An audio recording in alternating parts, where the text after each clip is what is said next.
রহিম একদিন তার মাকে বলল, মা গো, তুমি আমার জন্য অনেক কষ্ট করেছ। আজ আমি তোমার ঋণ শোধ করে দিতে চাই। বলো তো মা, তোমার কি খেতে মন চায়? মা হেসে বললেন, বাবারে, তাহলে আজ বাজার থেকে একটা কলা নিয়ে আয়। রহিম সন্ধ্যায় বাজার থেকে একটা কলা কিনে বাড়ি ফিরলেন। মা বললেন, বাবা, কলাটা তোর বুকে রেখে শুয়ে পড়।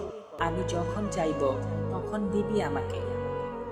রহিম মায়ের কথা মতো বুকে কলা নিয়ে শুয়ে পড়ল আর অপেক্ষা করতে করতে ঘুমিয়ে গেল।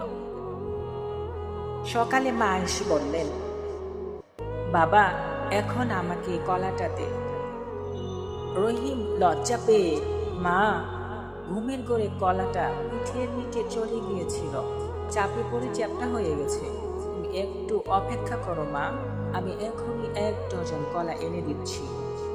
মা কাপা কণ্ঠে বলে, বাবারে, পৌষ মাসের কনকনে শীতে আমি তোকে ডান কাঁধে শুয়ে রাখতাম, তুই সেখানেও প্রস্রাব করে দিতি। তারপর বা কাঁধে নিয়েছি, সেখানেও করেছিস। শেষে বুকের উপর শুয়ে রাখতাম, সেখানেও একই কাজ করেছিস। তবুও কখনো তোকে সরাইনি। আর তুই এক রাতেই বুকের উপর একটা কলা রাখতে পারলি না বাবা?